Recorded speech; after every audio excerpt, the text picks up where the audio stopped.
নমস্কার, আমি রুমি। আপনাদের সবাইকে আবার একটা নতুন রেসিপিতে স্বাগত। আজ আমি আপনাদের মুসুর ডাল ও সজনে ডাঁটা দিয়ে দারুণ স্বাদের একটা রেসিপি বানানো দেখাবো। রেসিপিটি বানানোর জন্য এখানে আমি 150 গ্রাম মুসুর ডালকে 1 ঘন্টার মতন জলে ভিজিয়ে রেখেছিলাম। মুসুর ডালগুলো কিন্তু জলটা খুব ভালো করে সোক করে ফুলে উঠেছে। আর মুসুর ডালগুলোকে জল দিয়ে 3-4 বার খুব ভালো করে ধুয়ে পরিষ্কার করে নিয়েছি।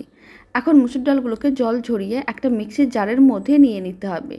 আর এক্সট্রা কোনো রকম জল দেওয়ার কিন্তু দরকার নেই। এইভাবে জলটা ঝরিয়ে কিন্তু মুসুর ডালগুলোকে মিক্সির জারের মধ্যে নিতে হবে। মুসুর ডালগুলোকে জলটা ঝরিয়ে মিক্সির জারের মধ্যে নিয়ে নিয়েছি। এখন এর মধ্যে আমি 3টে কাঁচা লঙ্কা দিয়ে দিলাম।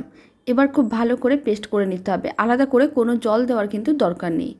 মুসুর ডালগুলোকে খুব ভালো করে পেস্ট করে নিয়েছি। এখন এক সাইডে রেখে দিচ্ছি, মানে একটা মিক্সিং বোলের মধ্যে নিয়ে নিতে হবে। পুরো মুসুর ডাল বাটাটা কিন্তু মিক্সিং বোলের মধ্যে নিয়ে নিয়েছি। এখন এর মধ্যে দিয়ে দিচ্ছি স্বাদ অনুযায়ী লবণ। লবণ কিন্তু খুব বেশি দেওয়ার দরকার নেই, 1 চামচের 4 ভাগের 1 ভাগ লবণ দিয়ে দিলাম। আর দিয়ে দিলাম সামান্য পরিমাণ হলুদ গুঁড়ো।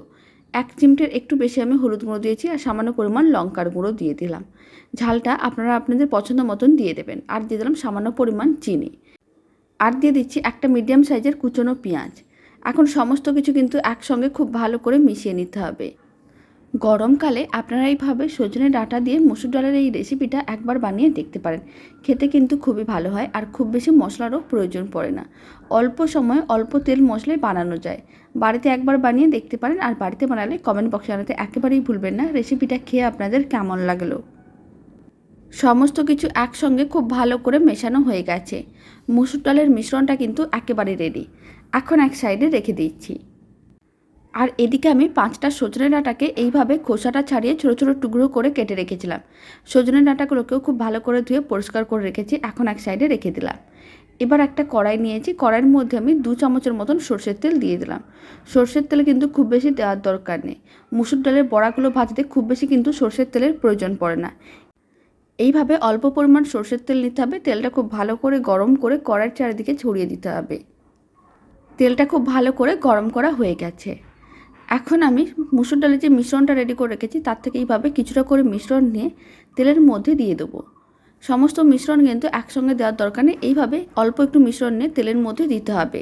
তারপর উল্টে পাল্টে হালকা লাল করে মুসুর ডালের বড়াগুলো ভেজে নিতে হবে। আর এই মুসুর ডালের বড়াগুলো ভাজতে খুব বেশি সময় বা খুব বেশি তেলের প্রয়োজন পড়ে না। অল্প তেলের মধ্যে সমস্ত মুসুর ডালের বড়াগুলো কিন্তু ভাজা হয়ে যাবে। মুসুর ডালের বড়াগুলোকে উল্টে পাল্টে হালকা লাল করে ভেজে নিয়েছি। এখন তুলে এক সাইডে রেখে দিতে হবে।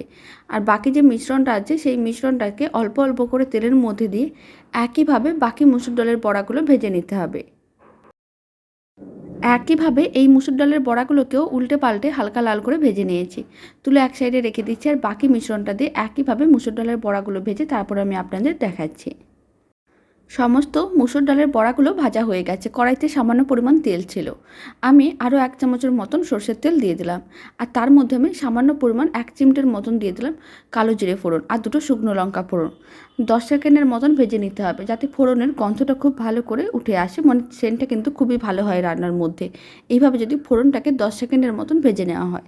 এবার আমি এর মধ্যে দিয়ে দিলাম একটা মিডিয়াম সাইজের পেঁয়াজ বাটা। এখানে যদিও আমি গ্রেটারের সাহায্যে পেঁয়াজটাকে ঘষে নিয়েছিলাম।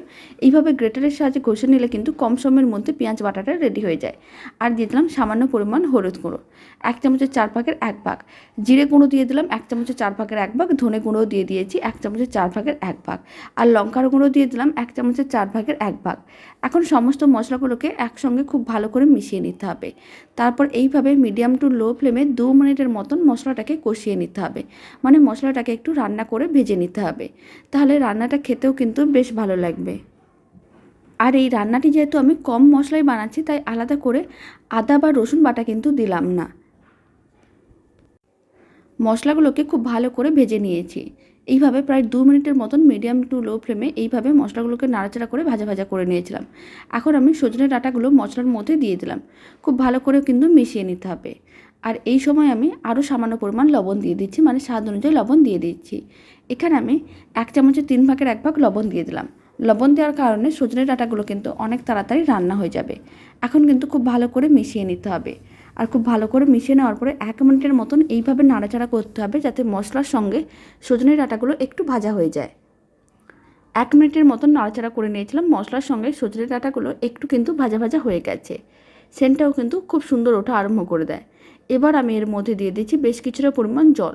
এখানে আমি বড় বাটির 1 বাটি জল দিয়ে দিচ্ছি।